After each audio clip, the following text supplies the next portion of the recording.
welcome back. Annie D is rocking and rolling right here from the purple sofa. Reason being, because this is where it's all happening. Let me tell you, we are talking about the rise and fall of that monster company, Ranbaxy. And yes, you heard it right. Fantastic story that started in 1937, where two guys got together, Ranbaxy and Ranbaxy, and of course, not only did they join hands, but they also joined their name to form that notorious company, Ranbaxy. Yeah, all good, all fantastic, until they couldn't pay their money back. So then they sold off the company to Mohan Singh, and of course, after which it grew and grew and grew. What a fantastic story. What could go wrong? Well, it all collapsed like a hall of cards or a house of cards because of one man, former employee Dinesh Thakur, who later became the whistleblower for the company. Now, if you want to read a bit of that Bollywood saga in a book, well, it's all here. You can pick it up, Bottle of Lies by Catherine Evan. But if you want the Netflix original, well, you need to be right here as I welcome our former partner, wife, Sonal Thakur. Hello, how are you? Very good. Welcome. Happy to be here. To the purple sofa. To the purple sofa. I hope you're comfortable because we put you into this sense of comfort. Take us spill the beans. Yes. And this is what I'm waiting for. You have it. Oh, really? Well, you've given me a run for my money. How long has it been since we last talked? Months, 8 or 9 months? Yes. But you're here now. But I'm here now. This is true. But it's all about the moment and being in the present, isn't it? Well, I have got a difficult ask. Okay, so the book is a few hundred pages. Now, I am going to ask you to put it in a nutshell for me in about one. Possible? Okay, let me give it a try. So the book mainly talks about the Ranbaxy case and how the company was falsifying data and fabricating the test results of the drug, endangering life of millions of people. It talks about to what lengths they went to sell these drugs in the global market. And as everybody knows, they actually pleaded guilty to 7 federal counts of selling adulterated drugs. Yes. So that's what it talks about. Yeah. In a nutshell. In a nutshell. Yes. You've done quite well, to be honest. I tried. You did Catherine proud. Now, how much of it is the truth? The unadulterated truth. No pun intended. Okay, I do get serious about this. All of it. I think Catherine has done a phenomenal job of putting in the research, the effort, and she has a lot of data supporting the book. So it's all out there. All of it is true. Wow. Yeah. This is amazing, I'm telling you. Now, but if you had creative freedom, okay, if you were Catherine for a day, is there anything that you would add or take away from the book? For the most part, I think Catherine has done a fabulous job of stringing along the facts in the most fascinating way possible. If you actually read the book, it actually reads like a fiction. Yeah. But if I have to add anything, I would have liked to see a little bit more of the struggle that we went through as a family.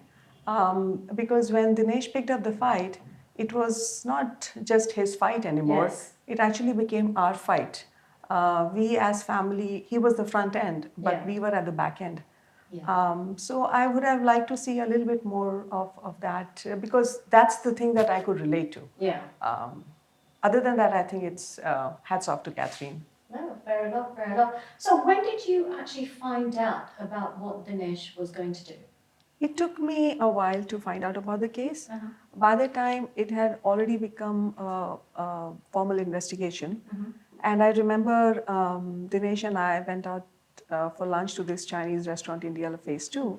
And I ordered my hot bowl of soup and I took my first sip and Dinesh was like, there's something important that I need to talk to you about. I'm like, yeah, sure, go on. And he's like, well, you'll have to be very discreet about it. And that's when I'm like, okay. And then he asked me, do you remember why I left Ranbaxy? And I said, of course I do. And he was like, do you remember I was struggling with what to do with the information that I have? I said, yes, I do remember that. So then he went like, okay, so I decided to actually go ahead and file a formal complaint against Ranbaxy. And I'm like, okay. And he was like, and the case is now accepted and it has become a formal investigation. And I'm going to be the whistleblower. So the next, I don't know, it was a blur after that. And when I took the next sip of my soup, it was cold. So Right, okay. must have taken me a long time to Just normal conversation. just a at the normal restaurant. conversation at a restaurant over lunch. My God, shocking. I mean, I don't know what I would have done, you know, if my partner had said something like that. I mean, you took it amazingly well, considering there was no reaction. Yeah, I went numb.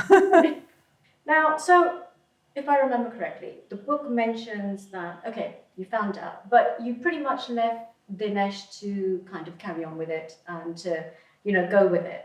So did you involve yourself too much in the investigation yourself? On one hand, I knew that he was doing the right thing.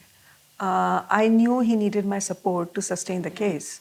But on the other hand, I was very concerned about the security of my kids, him, myself, because I knew what can happen to a whistleblower in India. Yeah. So it was a very crucial time in my life because I needed to take a call as to now what for me. Yeah. And I took a conscious decision at that point in time to support him because I knew that unless and until he felt secure that the home front is taken care of and the kids are taken care of, he would not be able to move forward. So I took a conscious call at the time. No, And I mean, well done to you. I mean, but were you together? Where were you at this time? Were you together? Yes. In the same country? Yeah, so I was in Gurgaon. And he was traveling back and forth between the US and India. Okay. And actually, a lot of people ask me that if you were so fearful, why didn't you move back to the US? Yeah. And it was not that simple. I had very tough choices to make because my kids were very young. Yeah. Mojave was 3 months old and Ishan was 4.5 years old. And the choice I had was to live in India alone for those 6 months when he was not around, or to live in the US alone for those 6 months when he was shuffling back and forth. And I chose to be in India because, you know, the support structure in India is still a lot more than being alone in the US. And I knew I could reach out to my parents and knew I could reach out to his parents. So I took a call of staying back in India. I mean, it wasn't easy though. That's not an easy decision to make, is it? No, it was not easy at all. See now he's in that position. He called himself a whistleblower, and that's exactly the title that he's got. He will go down in history, put it this way. So, you know, so now you're in India. Did you not feel vulnerable though? I mean, even though you've made that decision, it was risky. Okay, so how did you cope with that? You know, I was fearful. A lot of skepticism, a lot of anxiety. It was a stressful time for all of us. I still remember Dinesh had pasted these numbers in my closet where there were 2 US Embassy numbers who I was supposed to call if I ever felt threatened. I wasn't supposed to call the local police here, but I was supposed to call the embassy because we were US citizens. Right. And they would have taken the jurisdiction and they would have actually protected us. So that fear was always around. And it's not just me feeling it, he also felt that, because whenever we had the conversation, he would fear for it and he would always ask me. We had these 2 bodyguards outside our house all the time. But the circumstances were very intense for both of us. I can imagine. So I mean, 2 bodyguards. Unless one of them was Batman, unless one of them was Tom Cruise, I would still feel fearful. Then I would complain. This is true.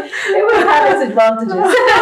This is true. Oh dear, oh dear. Did he not falter then? You know, since he was worried as well, did he not falter in this pursuit, this crusade actually to save the world? Let's put it this way, because he was saving lives. And it's been going on for years, okay, with Ranbaxy. And he took a call, you took a call. But did he not falter at any point during all of this? I don't think he faltered.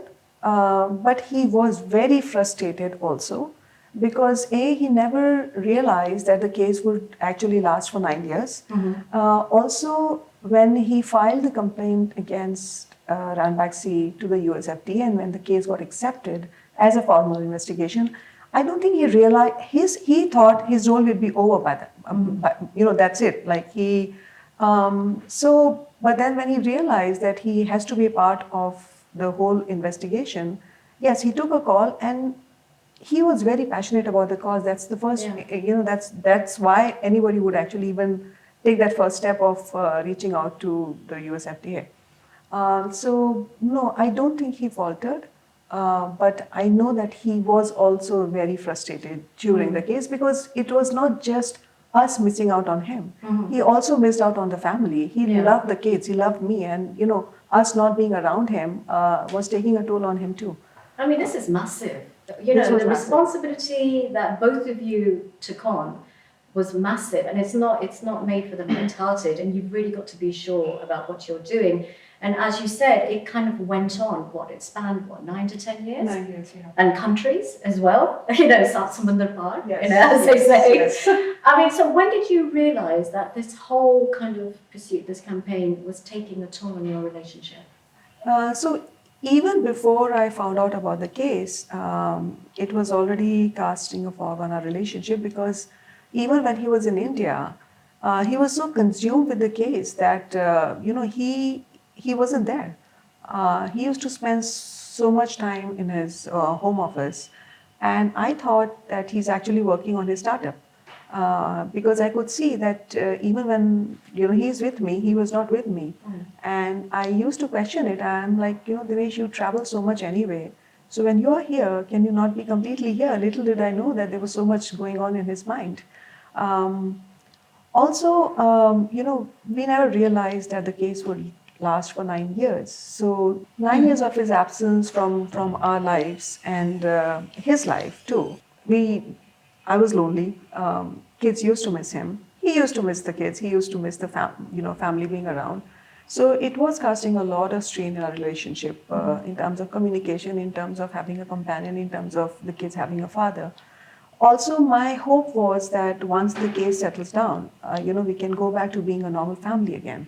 Either way, we didn't know which way the case is going to go, but I was still hopeful that once it settles, life will go back to normal. Even that didn't happen because what happens is once you become a part of something so huge or big, it's very difficult for you to come back to the normalcy of the life. So once the case got settled, he was looking to file a PIL against the India drug regulatory system. And that's the time the penny dropped for me because I was not ready for the next fight. And that's when I realized that, he has gone too far. It was a crusade for him. I knew I would not be up for another battle. I needed a husband. I needed the kid's father to be around. That's the point I realized that life will never be the same again for any of us. It's like post, traumatic stress. Yes, you're going out to fight, you're saving the population, you're saving the world, let's be honest. Yeah. From Ranbaxy. So something is going to give. I mean, did he realize when he first started this that it would have such an impact on your relationship, do you think? I don't think so.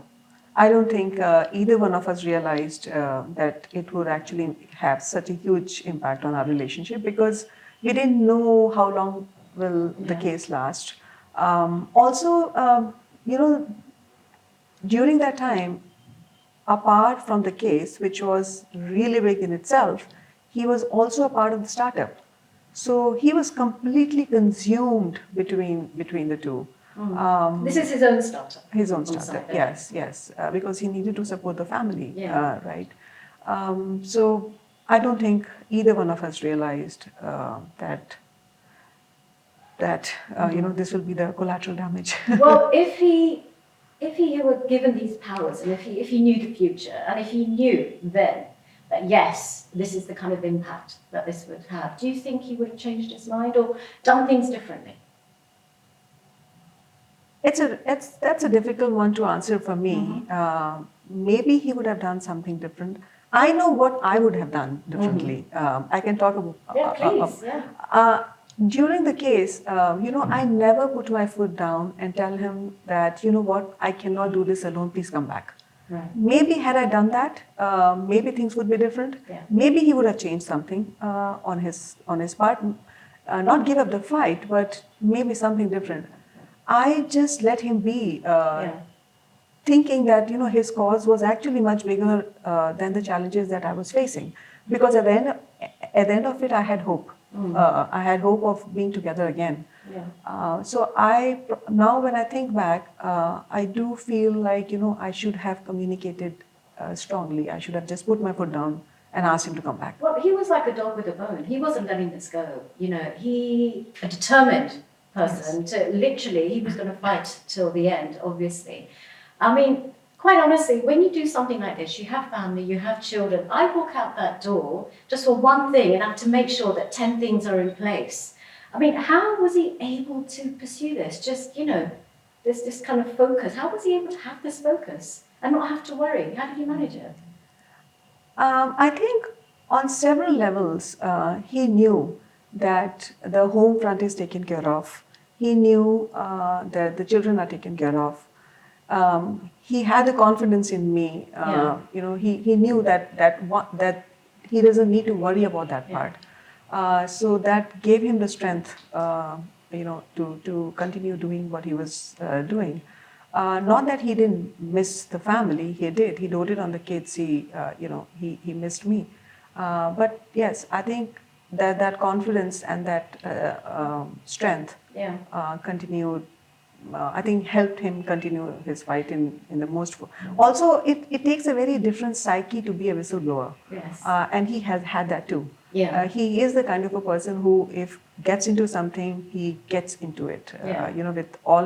With everything that he has. Yeah. So I think those things probably helped him fight it out. Well, I have to say he was a lucky man, because I think subconsciously he knew that he couldn't do without you in this. However it was, he needed someone like you. Yes. Otherwise, I don't think he could have made that decision. Quite honestly, would you say your relationship, as you said, was collateral damage in this crusade? Honestly, yes, it was. Yeah. We didn't realize it, but it was. I've realized with experience that nothing big can be achieved without a cost. Yeah. Yes, it took a toll on all of us, including him, me, the kids. So yes, it was the most challenging times for all of us. And I do believe this. I mean, I think it's a story of many families where people are, one partner is going out to do something, but it really requires somebody to be the backbone for it to all click together. Otherwise, it's just impossible. Right. This is it, isn't it? And it's a shame that, we don't celebrate the unsung hero. Right. Absolutely. This is it. And I truly believe this. I mean, what would we do if everybody decided to do their own thing? It's not going to work. Yes. But you need to complement each other, in that fact. Absolutely. So when did it come to a head then? At what point? How many years ago? How many years after did it come to a head then, where you decided, okay, enough is enough? Post the settlement of the case got settled in 2013. And that's when, I was like, thank God, we can have a normal life together. He could have moved back to India. We could have been together with, as a family again. But like I said, once you become a part of something so big, it's almost like a crusade.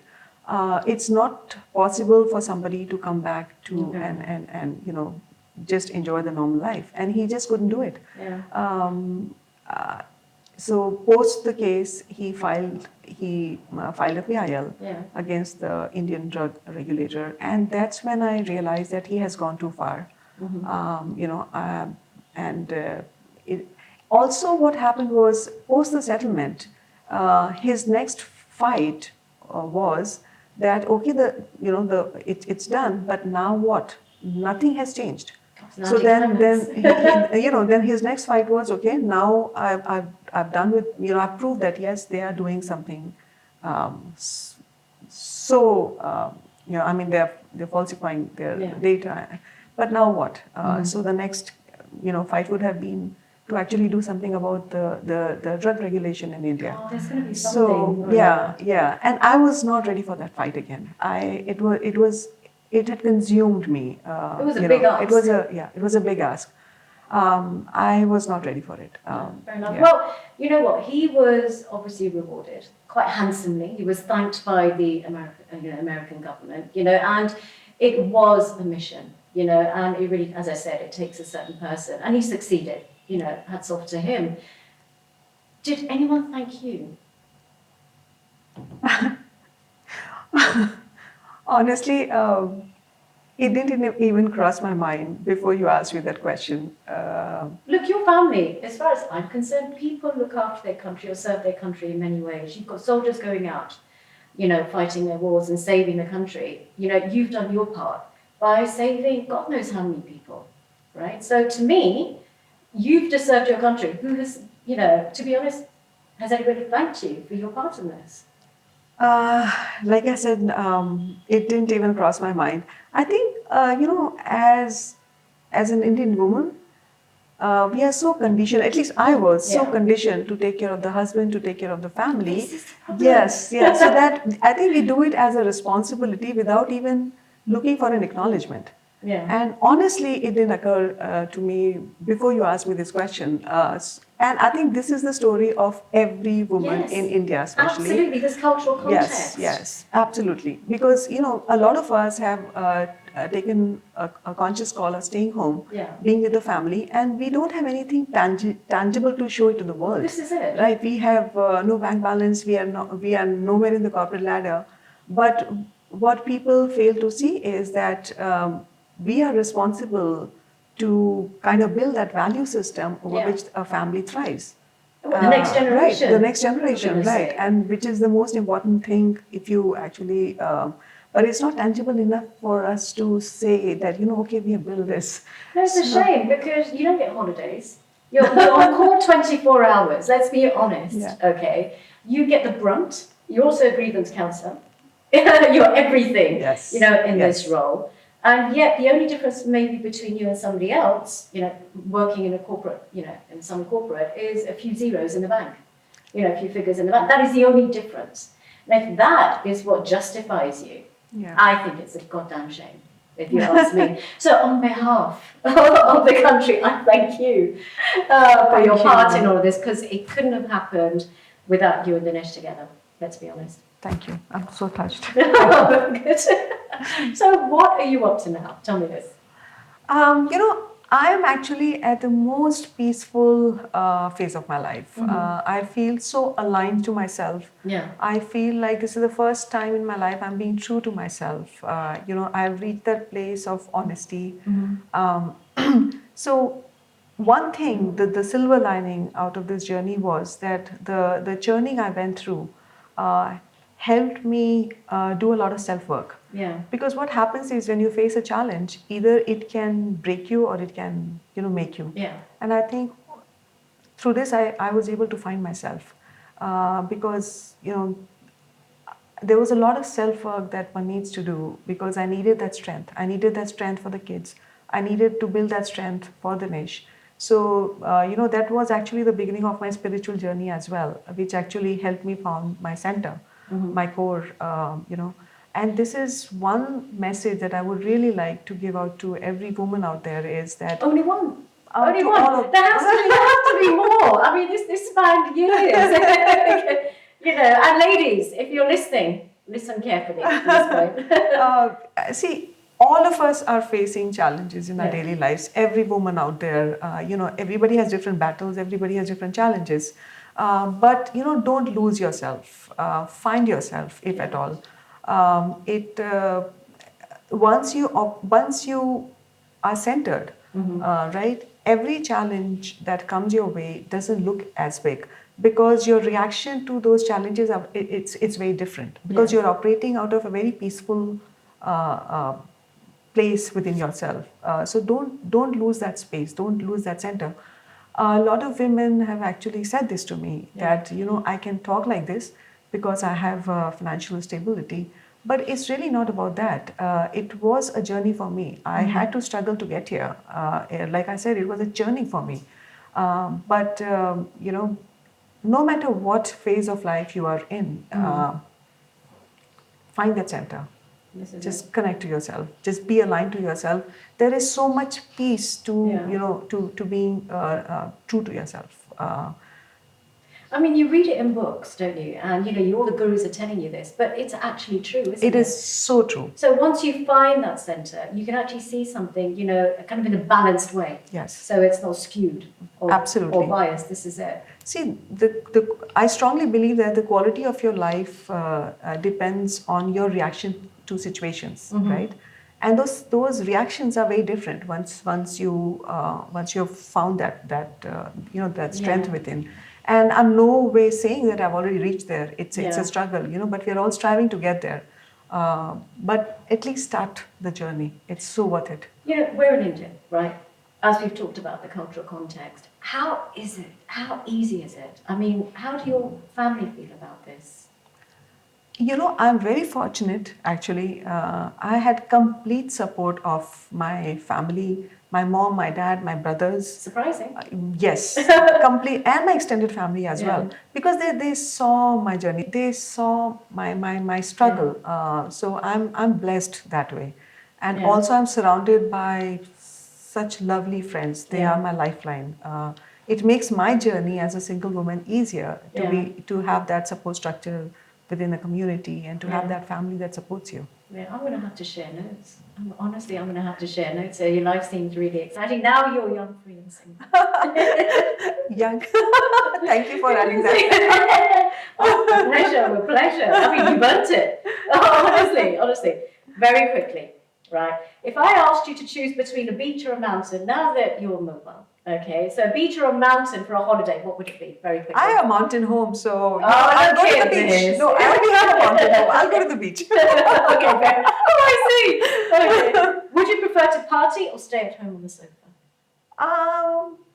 Both, depending on how I feel. She's not too demanding, is she? Right. Jazz or rock? Jazz. Okay. Sounds good. Favorite cuisine? Indian. Oh, look at that patriotic, traditional star sign. Cancer. Right. So, guys, that was for you. If you're watching, I hope it helps. Sonal, it's been fun. It's been enlightening. Thank you so much for coming here today. Thank you. I am so glad. You're the only one I've spoken to. I've never spoken about this journey to anyone. Well, I'm glad that you did. I'm glad it was here. I think it's the colour. It's the colour. It helps. This is it. And green is the colour for regeneration. Oh, there you go. This is it. So I think it could be that as well. No, it's been fantastic. And thank you for listening in. Now, if there's one message that I wanted to get across today, if something is too good to be true, it's because it probably is. This is Annie D signing out. Until next time.